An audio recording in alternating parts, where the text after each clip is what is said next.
গৃহদাহ, দলের সমস্ত পদ ছাড়লেন বারাসতের সাংসদ কাকলি ঘোষ দস্তিদার। রাজ্য সভাপতিকে চিঠি, উগরে দিলেন ক্ষোভ।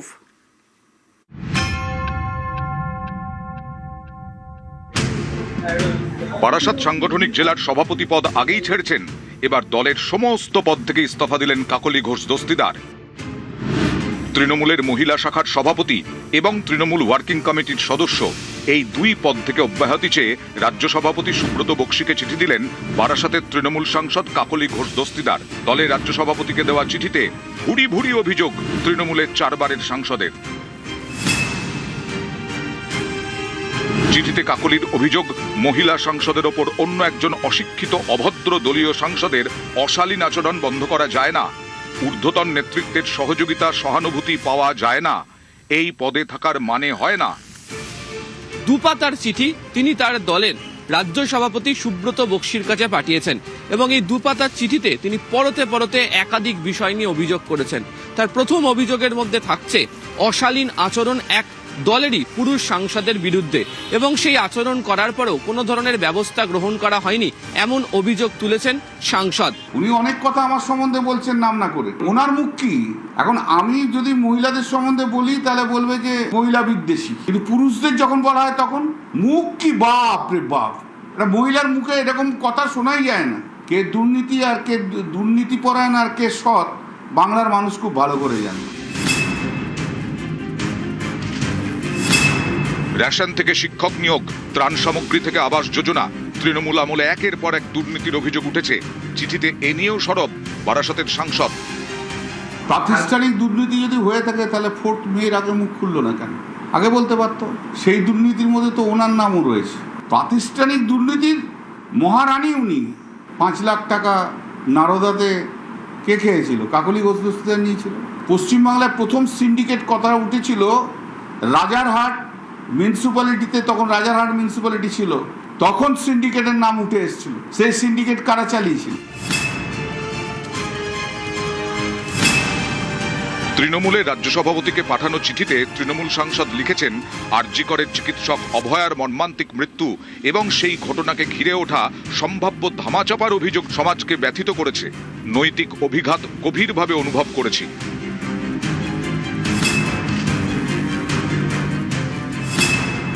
26-এর ভোটে তৃণমূলের ভরাডুবি, 215 থেকে এক ধাক্কায় 80। দলের বিপর্যয়ের জন্য ভোটকুশলী সংস্থা আইপ্যাককে দায়ী করেছেন কাকলি ঘোষ দস্তিদার। আমার যে কর্মীরা মাঠে ময়দানে কাজ করে তাদেরকে বাদ দিয়ে, তাদের অসম্মান করে, বর্ষিয়ান নেতৃত্বকে বাদ দিয়ে আমাদেরকে অসম্মান করে কাজ করেছে, সেটা শুধু আমার জেলা বলে আমার মনে হয় না, এটা সারা বাংলাতে হয়েছে বলেই সারা বাংলায় আমাদের ভোটের ফল এত খারাপ হয়েছে। আইপ্যাক সম্পূর্ণভাবে নৈতিক দায় স্বীকার করে নিক। এদিন চিঠিতেও আইপ্যাকের বিরুদ্ধে ক্ষোভ উগরে দেন কাকলি। এখন প্রশ্ন হলো, দলের সমস্ত পদ ছেড়েছেন, এবার কি সাংসদ পদ থেকেও ইস্তফা দেবেন কাকলি ঘোষ দস্তিদার? সাংসদ কাকলি ঘোষ দস্তিদারকে নিয়ে তৃণমূলে গৃহদাহ গত কয়েকদিন ধরেই তুঙ্গে। লোকসভায় তৃণমূলের মুখ্য সচেতক ছিলেন কাকলি ঘোষ দস্তিদার। সম্প্রতি তাকে সরিয়ে কল্যাণ বন্দ্যোপাধ্যায়কে এই দায়িত্ব দেয় তৃণমূল। পদ হারিয়েই সোশ্যাল মিডিয়ায় সরব হন তৃণমূল সাংসদ, ছেড়ে দেন বারাসত সাংগঠনিক জেলার সভাপতির পদ। মনে করলাম যে এই অস্বচ্ছতার বিরুদ্ধে, প্রাতিষ্ঠানিক দুর্নীতির বিরুদ্ধে সর্বস্তরে নিশ্চয়ই কিছু বলার প্রয়োজন আছে, কোনো একটা পদক্ষেপ নেওয়ার প্রয়োজন আছে। নির্বাচনের যে ফলাফল, বিশেষ করে এই জেলায় যেখানকার আমি সাংগঠনিক সভাপতি, আমাকে কিন্তু তার দায়ভার নিয়ে এটা স্বীকার করে নেওয়া যে নিশ্চয়ই আমারও কোনো ভুল ভ্রান্তি আছে দল পরিচালনা, যার জন্য এই রেজাল্ট হয়েছে। তার জন্য আমি পদত্যাগপত্র পাঠিয়েছি আমাদের রাজ্য সভাপতি সুব্রত বক্সির কাছে। আমি সভাপতির পদ থেকে পদত্যাগ করি। এরপরেই মঙ্গলবার কল্যাণীতে মুখ্যমন্ত্রী শুভেন্দু অধিকারীর সমন্বয় বৈঠকে যোগ দেন কাকলি ঘোষ দস্তিদার। যারা অনেকদিন পরে সত্য কথা বলছেন তারাই বিশেষ বিশেষ সাংসদ। যারা বলছেন যে আপনারা আমাদের স্বাধীনতা পাইয়ে দিয়েছেন, প্রশাসনটা সবার, প্রশাসনিক বৈঠকে চিরকালই আমরা আসি, সেটা কোনো দলীয় কর্মসূচি নয়। সরকারি বৈঠকে যোগ, পরের দিনই দলের সমস্ত পদ থেকে ইস্তফা। জল্পনা বাড়ছে বারাসতের সাংসদকে ঘিরে। আবির ঘোষাল, নিউজ 18 বাংলা।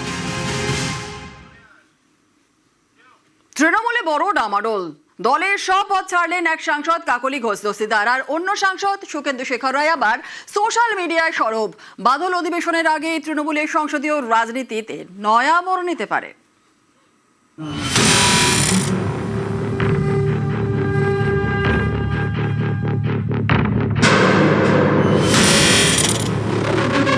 দলের পদ ছাড়ছেন এক সাংসদ, অন্যজন সোশ্যাল মিডিয়ায় লিখছেন নৈরাজ্যের পরিস্থিতির অবসান ঘটেছে। কোন নেতা কার বৈঠকে যাচ্ছেন তার কোনো হিসেব নেই। কাউন্সিলরদের পদত্যাগ তো সেঞ্চুরি করে ফেলেছে। তৃণমূলের এখন এমনই হাল। অনেকে মজা করে বলছেন, কে আগে ভেঙে পড়তে পারে তার প্রতিযোগিতা হতে পারে তাসের ঘর আর তৃণমূলের মধ্যে।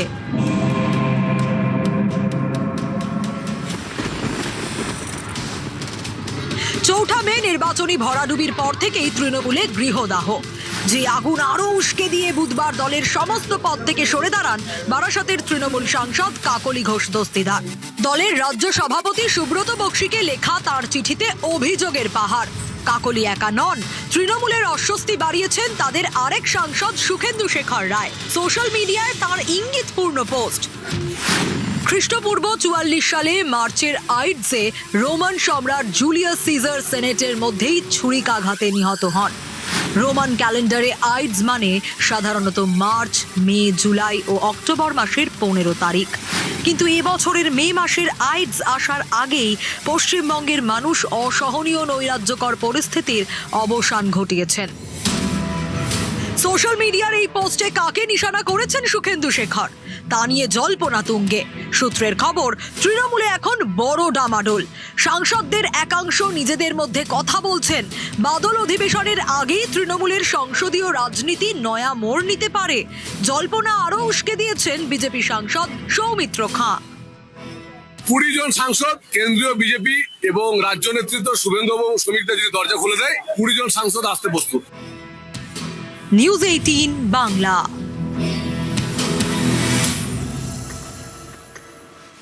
রাজ্যে পালাবদল, কলকাতা পুরসভায় জোরদার ডামাডোল। বড় চেয়ারম্যানের পদ থেকে ইস্তফা তৃণমূল কাউন্সিলর সুশান্ত ঘোষের, আর পুরসভার অ্যাকাউন্টস কমিটির সদস্য পদ ছাড়লেন অরূপ চক্রবর্তী। পদত্যাগ করে বিস্ফোরক 2 তৃণমূল কাউন্সিলর।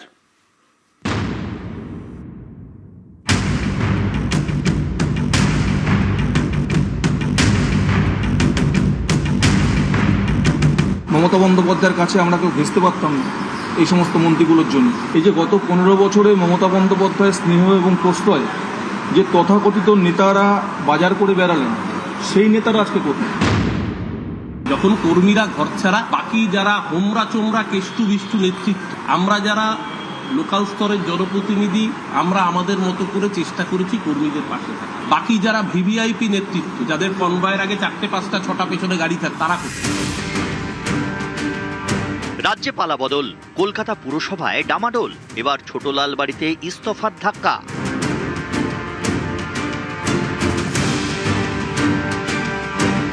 কলকাতা পুরসভার 12 নম্বর বড়োর চেয়ারম্যান পদ থেকে ইস্তফা দিলেন সুশান্ত ঘোষ। কলকাতা পুরসভার অ্যাকাউন্টস কমিটির সদস্য পদ ছাড়লেন অরূপ চক্রবর্তী। তবে কাউন্সিলর পদ থেকে ইস্তফা দেননি কেউই। এদিন কলকাতা পুরসভার কমিশনার স্মিতা পান্ডের কাছে ইস্তফাপত্র জমা দেন 2 তৃণমূল কাউন্সিলর।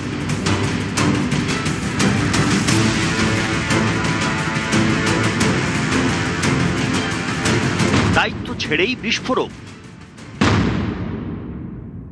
কোনো কথা বলতে গেলে মমতাদির কাছে পৌঁছতে দেওয়া হবে। ধর্মতলার মঞ্চে কটা এমএলএ উঠতে পেরেছে, যে সমস্ত সেলিব্রিটি সিরিয়াল যারা দেখেছেন তারা আগে সবার আগে পালিয়েছে। দলের কর্মীরা, নেতারা, এমএলএরা যারা লোক নিয়ে আসতো, কাউন্সিলরদের কথা ছেড়েই দিত। তারা মঞ্চে ওঠা তো দূরের কথা, সাইডে কোনায় জায়গা পেতেন। আর যাদেরকে আলো করে মঞ্চ পরিবেষ্টিত করে রাখা হতো, তারা সবার আগে পাল্টি পেয়েছে। তাহলে দলটা কাদের জন্য? তৃণমূল কংগ্রেস তো, তৃণমূল স্তরের কর্মীদের জন্য। সেই তৃণমূল স্তরের কর্মীরা কোথায় গেল?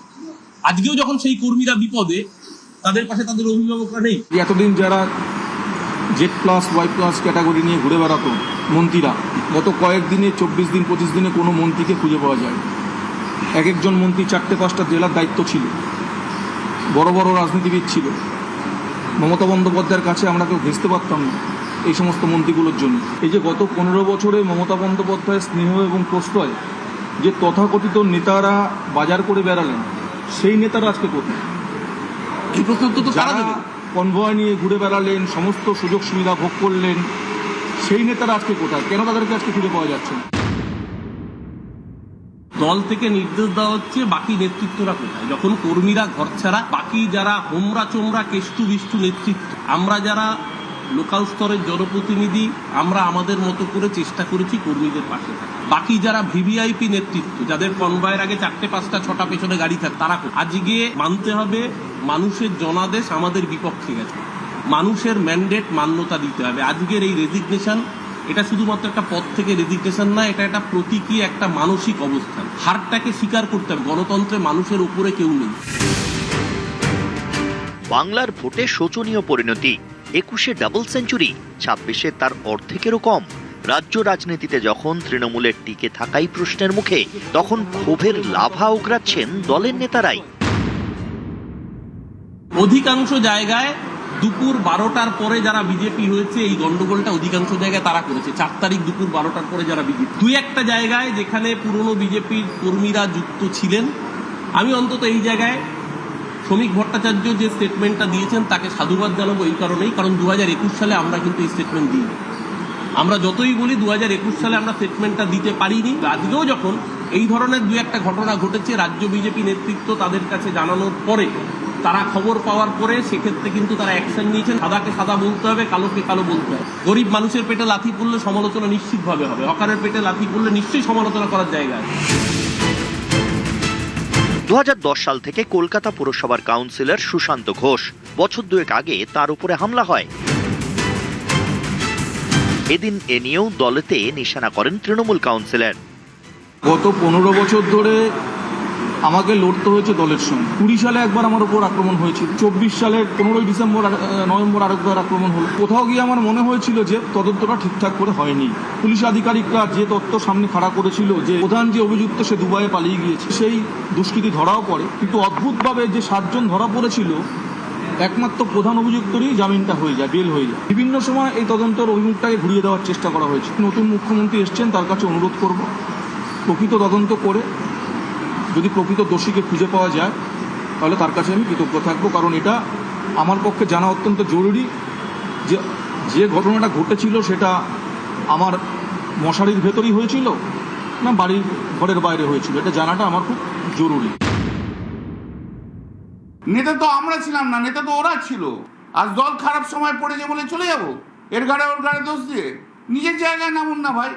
আসলে রাজনীতির সঙ্গে এদের কোনোদিন জীবনে কোনোদিন সম্পর্ক ছিল না। সব 2011-র পর থেকে সব বড় বড় নেতা বনেছে, আর এদেরকে বড় নেতা করার জন্য অভিষেকই দায়ী। মুখপাত্র হয়ে গেছে, জেলায় জেলায় ঘুরেছে, বক্তৃতা দিয়েছে, চলে এসছে। আরে জেলায় গেলে তো জেলার সাংগঠনিক দিকটা দেখতে হবে। আমাদের দলের অবজারভার তুলে দিয়ে আইপ্যাক নিয়েছে না, দলটা আজকে এই জায়গায় দাঁড়িয়ে গেল। কার মস্তিষ্ক প্রসূত আমি জানি না বাবা। পালা বদলের পর থেকেই একের পর এক পুরসভায় ডামাডোল। তৃণমূলের শতাধিক কাউন্সিলর ইস্তফা দিয়েছেন, একের পর এক পুরসভা হাতছাড়া হচ্ছে। ডামাডোলের ছবি কলকাতা পুরসভাতেও। নিউজ 18 বাংলা। দক্ষিণ 24 পরগনার বিষ্ণুপুরে সারদা গার্ডেনার সেই জমি থেকেই মাটি কেটে বিক্রি, প্রায় 400 কোটি টাকা দুর্নীতির অভিযোগ। অভিষেক বন্দ্যোপাধ্যায় এবং স্থানীয় তৃণমূল বিধায়ক দিলীপ মণ্ডলের বিরুদ্ধে থানায় নালিশ বিজেপি নেতার। নিউজ 18 বাংলায় এই খবর দেখানোর পরই পদক্ষেপ বা তদন্তের নির্দেশ দিল জাস্টিস এসপি তালুকদার কমিটি।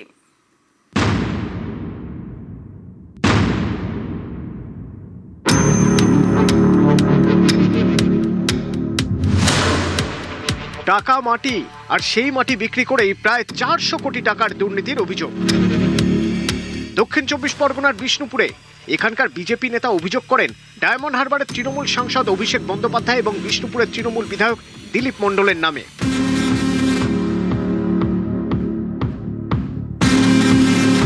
গত শুক্রবার এই খবর দেখায় নিউজ 18 বাংলা।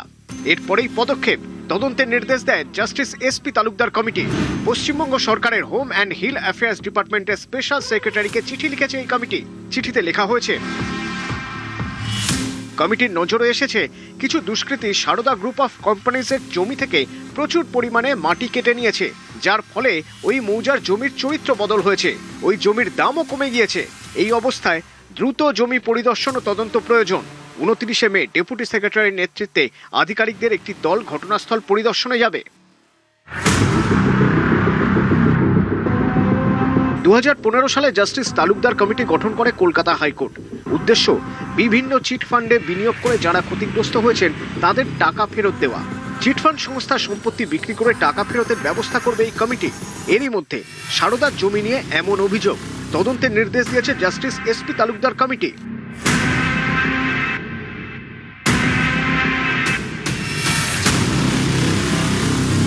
দক্ষিণ 24 পরগনার বিষ্ণুপুর, অভিষেক বন্দ্যোপাধ্যায়ের লোকসভা কেন্দ্র ডায়মন্ড হারবারের মধ্যেই পড়ে বিষ্ণুপুর এলাকাটি।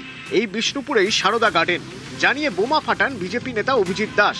গত লোকসভা ভোটে অভিষেকের বিরুদ্ধে প্রার্থী হয়েছিলেন অভিজিৎ। অভিযোগের কেন্দ্রে এই সারদা গার্ডেন। স্থানীয়দের দাবি, এককালের মালিক ছিলেন বিশ্বনাথ অধিকারী। 6 বছর পর এই সারদা গার্ডেনের মধ্যেই খুন হন। এরপর প্রজেক্টের নিয়ন্ত্রণ নিজের হাতে নেন সুদীপ্ত সেন। এই বিষ্ণুপুর থেকেই সারদা কর্তা সুদীপ্ত সেনের উত্থান। যে সারদা কেলেঙ্কারি এককালে দেশ জুড়ে আলোড়ন ফেলে দেয়। সুদীপ্ত সেনের গ্রেপ্তারির পর এই 300 বিঘা সম্পত্তি বাজেয়াপ্ত করে ইডি, কিন্তু তারপরেই হঠাৎ ভোল বদল। সারদা গার্ডেনের নাম বদলে হয়ে যায় জীবিকা ব্যাংকোয়েট অ্যান্ড গার্ডেন্স। অভিযোগ, এরপরই শুরু হয় মাটি চুরি। দিনে দুপুরে সবার সামনে জমিতে নামে আর্থ মুভার, মাটি তোলে লরিতে ভরে। মাটি বোঝাই সেই লরি বাইরে চলে যায়। স্থানীয়দের দাবি, এত মাটি তোলা হয়েছে যে এই জমিতে 12টা পুকুর তৈরি হয়ে গিয়েছে। বিজেপি নেতা অভিজিৎ দাসের অভিযোগ, এই মাটি চুরির পিছনে জড়িত স্থানীয় তৃণমূল সাংসদ অভিষেক বন্দ্যোপাধ্যায় এবং স্থানীয় তৃণমূল বিধায়ক দিলীপ মণ্ডল। দুর্নীতির অঙ্ক 400 কোটি টাকার কাছাকাছি। দুজনের বিরুদ্ধে বিষ্ণুপুর থানায় অভিযোগ দায়ের করেন বিজেপি নেতা। আমি তো অনেকবার অভিযোগ করেছি, কিছুই করেনি। এডিএমএল আর যিনি রয়েছেন সাদ্দাম কি হোসেন নাকি নাম, ওনাকে আমি নিজের আমার হোয়াটসঅ্যাপে কতবার কমপ্লেন করেছি। তো একটা পুরো সিন্ডিকেট চলছিল না, এ তো পুরো অ্যাডমিনিস্ট্রেটিভ কন্ট্রোল, পলিটিক্যাল কন্ট্রোল সবই তো অভিষেক ব্যানার্জি। তাহলে বুঝতে পারছেন যে এই যে বিঘা, এই যে মানে আপনার দিঘিগুলো কেটেছে 60 ফিট 70 ফিট 80 ফিট অব্দি কেটেছে, চিন্তাই করতে পারবেন না। এরকম প্রায় 12-13টা কাটা বাকি এই জমিগুলোতে তাদের বসতি স্থাপন করেছে। আর এই বিল্ডিংগুলো দেখছেন, যেগুলো এখানে সমস্ত বাইরে অ্যান্টি সোসাইটি রাজ করছে, অনেক বসবাস করছে। এই মূল কাণ্ডারি হচ্ছে এখানটায় অভিষেক ব্যানার্জি নির্দেশে দিলীপ মণ্ডল এগুলো করেছে। নিউজ 18 বাংলায় এই খবর দেখানোর পর তদন্তের নির্দেশ দিয়েছে justice SP Talukdar committee. News 18 Bangla.